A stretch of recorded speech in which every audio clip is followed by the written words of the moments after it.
Students, in this video we are going to study about the cells connected in series and parallel, and we will study how when we connect cells in series and in parallel, how their EMF and internal resistance are affected. What would be their equivalent EMF and what would be their equivalent internal resistance when we connect them in series. Now see students, we are having in this example two cells. First of all we will study about cells connected in series. ये हम सबसे पहले study करेंगे. अब हमारे पास यहाँ पर दो सेल्स है. ये फर्स्ट वाला जो सेल है उसका EMF है एप्सिलॉन 1, सेकेंड सेल का EMF है एप्सिलॉन 2. फर्स्ट सेल का internal resistance R1, second cell का इंटरनल रेजिस्टेंस R2. अब देखो ये जो एक टर्मिनल है नेगेटिव टर्मिनल फर्स्ट वाले सेल का और ये सेकेंड सेल का पॉजिटिव टर्मिनल, दोनों को अगर मैं जोड़ दूं तो दोनों सेल्स का एक एक टर्मिनल मैंने जोड़ दिया है और दोनों सेल्स का दूसरा टर्मिनल फ्री है सर्किट में जोड़ने के लिए. तो अब मुझे दो सेल्स का सीरीज कॉम्बिनेशन मिल गया और मैं जानना चाहता हूँ, I want to find out what is the equivalent EMF of this series combination and what is the equivalent resistance of the series combination. Suppose the free terminal of first cell is A. The common terminal of the two cells is B and the free terminal of the third cell is C. So equivalent EMF and equivalent resistance is as good as we remove the two cells and have one common cell. यानी कि मैं ये जानना चाहता हूँ कि अगर मैं ये दो सेल्स को निकाल दूँ और उसकी बजाय एक सिंगल सेल लगा दूं तो वो मेरा जो सिंगल सेल होगा उसका EMF कितना होगा, जिसको मैं अब लिखूंगा एप्सिलॉन EQ, और उसका इंटरनल रेजिस्टेंस कितना होगा REQ.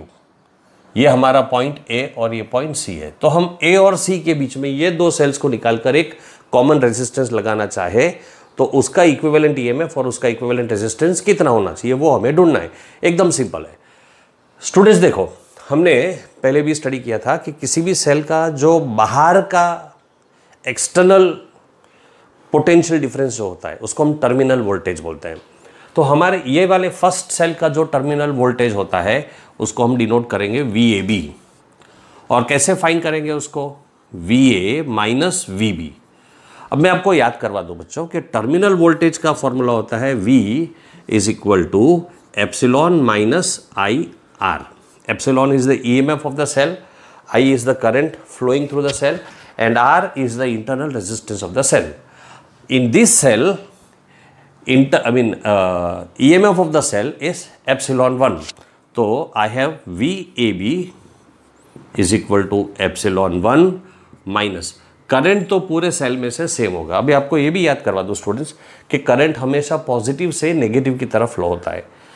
जब करंट पॉजिटिव से निकलकर नेगेटिव में जाता है यानी पॉजिटिव में से करंट बाहर निकलता है तो यहाँ से करंट ऐसे बाहर आता है और नेगेटिव में करंट एंटर होता है. इधर भी पॉजिटिव में करंट बाहर आएगा, नेगेटिव में करंट एंटर होगा. तो जो करंट यहाँ से बाहर निकलता है वही यहाँ पर एंटर होता है, वही यहाँ से बाहर निकलता है और वही करंट इधर से एंटर होता है. तो थ्रू आउट करंट तो सेम रहने वाला है. तो दोनों सेल्स में EMF डिफरेंट है. तो अगर मैं फर्स्ट सेल की बात करता हूँ तो terminal voltage VAB is equal to epsilon 1 minus IR1. अब देखो बच्चों, दूसरा जो सेल है हमारा उसका टर्मिनल वोल्टेज अगर मुझे ढूंढना है, सेकेंड सेल का टर्मिनल वोल्टेज अगर मुझे ढूंढना है तो मुझे मिलेगा, मैं यहाँ पर लिख दूँ VBC, B और C के बीच में. तो ये होगा VB minus VC. This is VB minus VC. That means I can write VBC is equal to, now see VB minus VC that is VBC. उसका फॉर्मूला फिर से ऐसे ही लिखेंगे हम, तुमको मिलेगा सेकेंड सेल के लिए EMF एप्सिलॉन 2 माइनस IR2. सो इस तरह से हमको दोनों सेल्स के अलग अलग टर्मिनल वोल्टेज मिल गए. अगर मैं A से C के बीच में पोटेंशियल डिफरेंस ढूंढना चाहता हूं तो VAC is equal to obviously VA minus VC होना चाहिए. अगर मैं इन दोनों के बीच में VB ऐड कर दो और सब्ट्रैक्ट कर दो, यानी कि I can write V A minus V B plus V B minus V C. तो देखो minus V B plus V B cancel हो जाएगा, तो हमको फिर से V A minus V C मिल जाएगा। लेकिन V A minus V B तो होता है V A B, V B minus V C होता है V B C.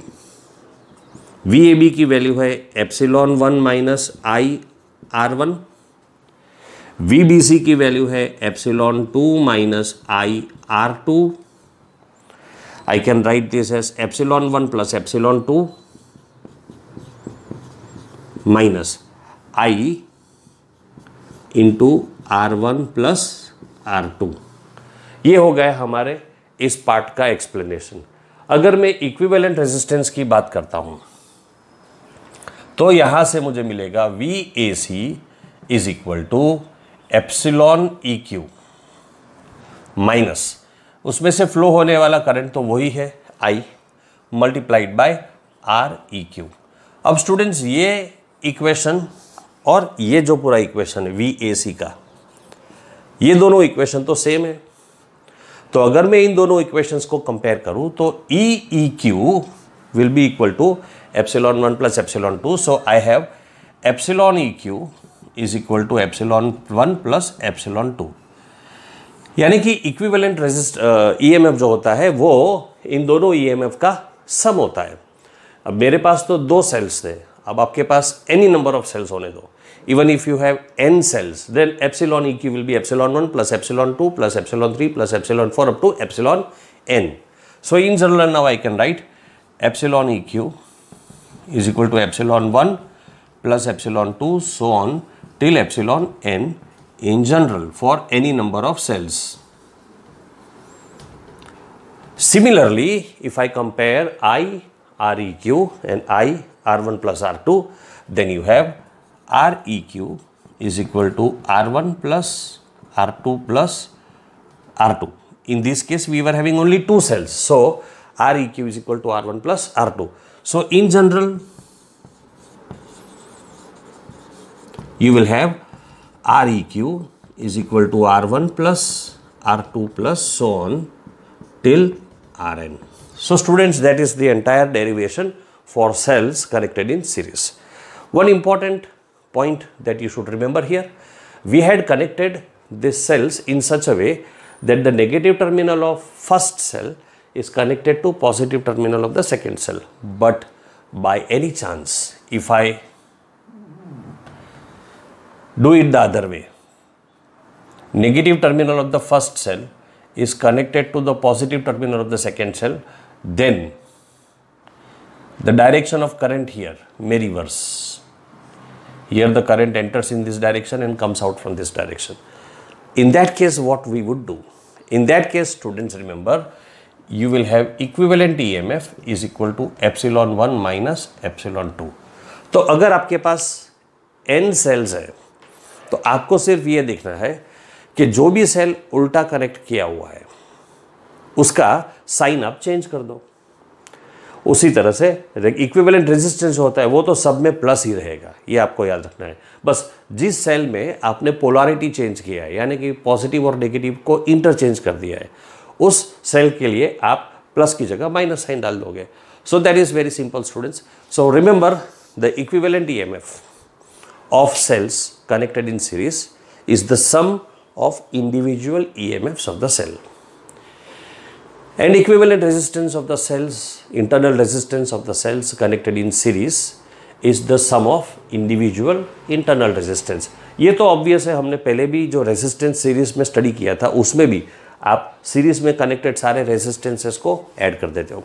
So that was all about student cells connected in series. Let us go ahead with cells connected in parallel. In the same video, we will continue with cells connected in parallel. Let us see. So students, let us see what would be the equivalent EMF and equivalent internal resistance when the cells are connected in parallel. First of all, let us understand the parallel connection of cells. See, this is the first cell, this is the second cell. EMF of the first cell is epsilon 1, EMF of the second cell is epsilon 2. R1 and R2 are the internal resistance of the two cells. The positive terminal of both the cells I have connected to the same point B1 and the negative terminal of both the cells are connected to the same point B2. Now students, remember one thing, from the positive terminal current is moving out. So first cell में से जो current बाहर आ रहा है वो है I1। Second cell के positive terminal से जो करंट बाहर आता है वो है I2। ये I1 और I2 दोनों B1 पर मीट करते हैं। सो मैं ऐसा बोल सकता हूं कि I1 and I2 are entering B1।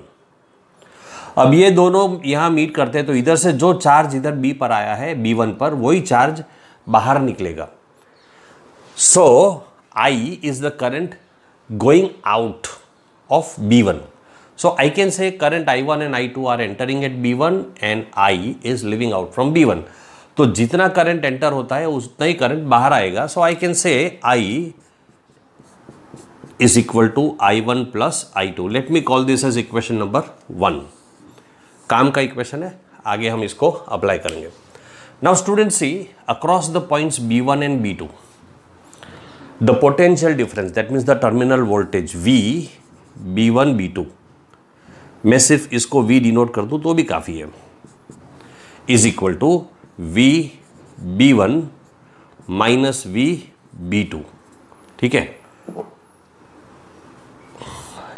Late me write like this, potential at B1 minus potential at B2, और इसका फॉर्मूला होता है epsilon 1 minus IR1, epsilon 1 minus IR1। मैं आपको याद करवा दूं, V is equal to epsilon minus IR, ये फॉर्मूला हम पढ़ चुके हैं पहले। So epsilon 1 minus IR1, that means V is equal to epsilon 1 minus IR1।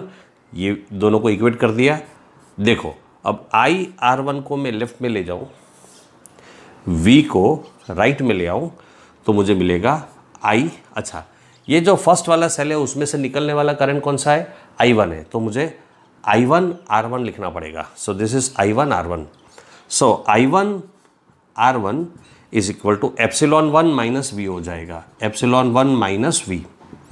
So I1 is equal to R1 से डिवाइड कर देंगे तो हमको मिलेगा epsilon 1 by R1 minus V by R1। हमने I1 ढूंढ लिया। Let's call this as equation number 2। ये I1 और आगे जाकर हम I2 भी फाइंड करेंगे। हम ये फर्स्ट वाले इक्वेशन में सब्सटीट्यूट करेंगे।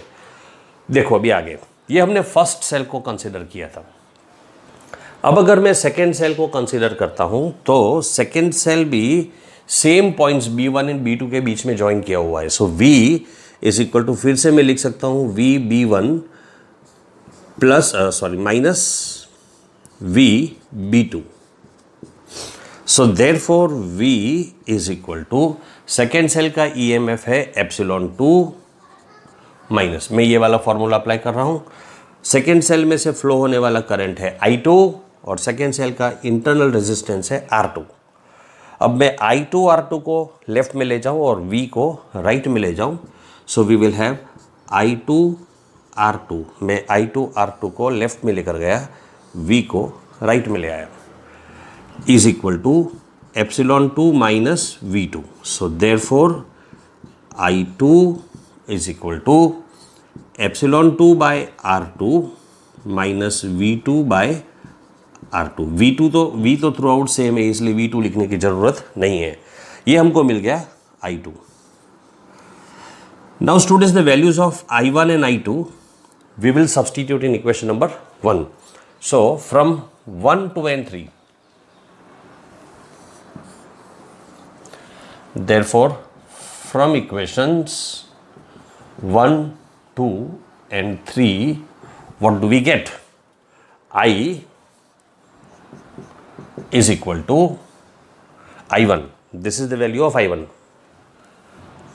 Epsilon 1 by R1 minus V upon R1 plus, this is the value of I2.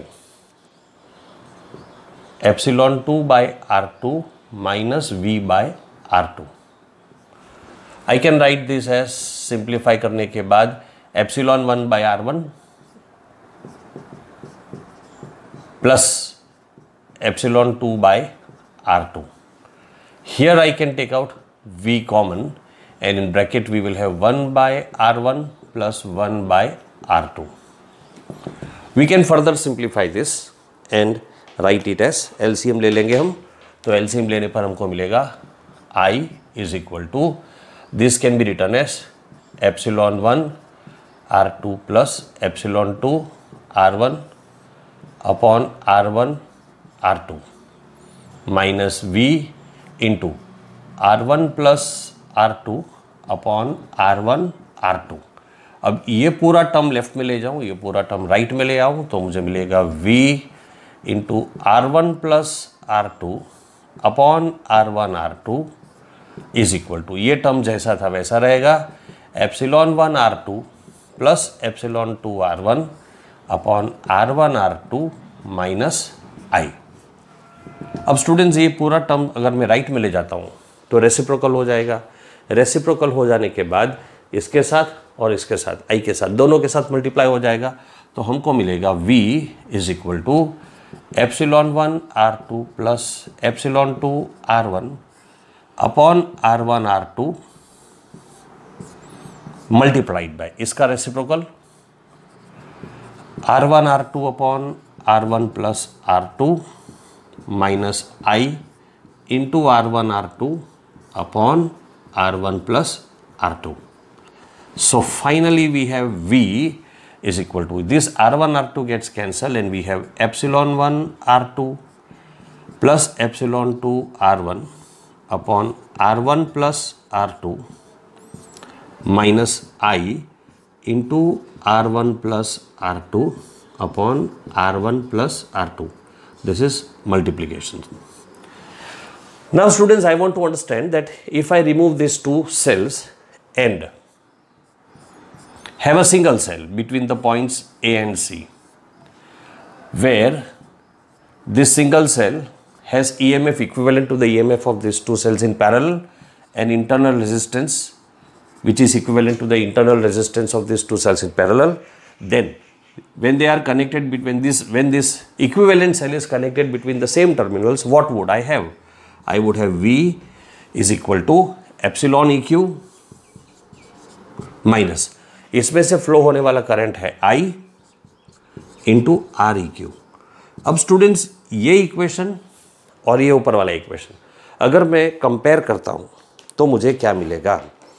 On comparing I will get epsilon EQ is equal to this value, epsilon 1 R2 plus epsilon 2 R1 upon R1 plus R2, and equivalent resistance REQ is equal to, we will have R1 R2 upon R1 plus R2. So students, this is the formula for equivalent resistance and equivalent EMF of two cells connected in parallel.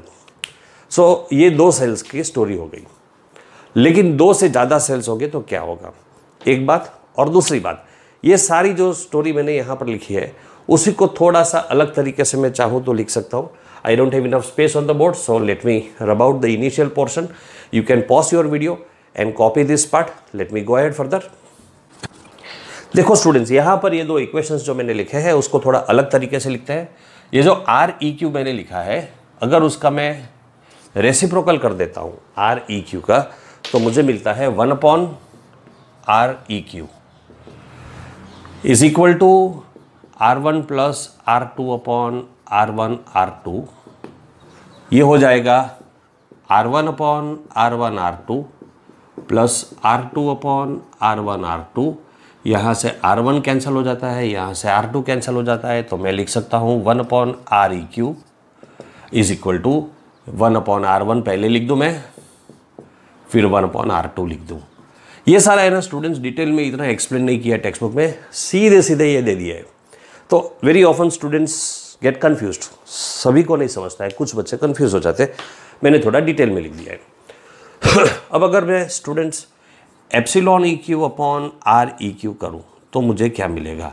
देखो, ये epsilon EQ की value है epsilon 1 R2 plus epsilon 2 R1 upon R1 plus R2 upon REQ.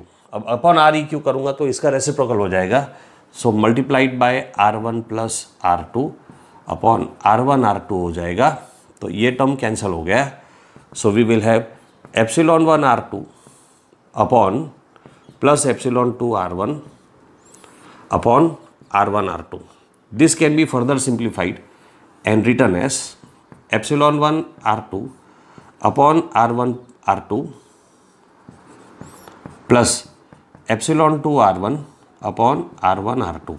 Here R2 gets cancelled, here R1 gets cancelled. So finally I have epsilon EQ by REQ is equal to epsilon 1 by R1 plus epsilon 2 by R2.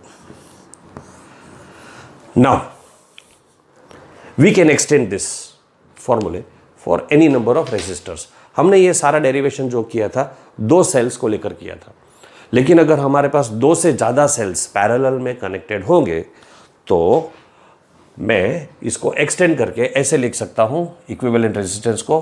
अगर n sales होंगे तो n equivalent resistance होंगे तो 1 by R1 plus 1 by R2 plus so on till 1 by Rn लिख सकता हूँ मैं।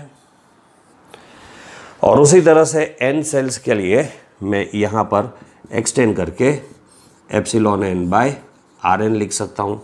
इस तरह से ये मेरे पास दो फॉर्मूले आ गए। यहाँ एक बात याद रखनी है स्टूडेंट्स कि मैंने जो डायग्राम ड्रॉ किया था उसमें दोनों पॉजिटिव में से कॉमन पॉइंट पर करंट आ रहा था और दोनों नेगेटिव साथ जुड़े हुए थे, लेकिन कभी कभी सेल्स को हमने इंटरचेंज कर दिया तो फिर से वही पहले की तरह साइन हम चेंज कर देंगे। तो अगर किसी सेल में हमने टर्मिनल्स को इंटरचेंज किया होगा तो बीच में उस पर्टिकुलर सेल के लिए प्लस की बजाय माइनस साइन आएगा, बस उतनी सी बात है। So that was all about the cells in parallel students. In the next video, we will start with a very important concept in physics, that is Kirchhoff's rules. See you in the next video.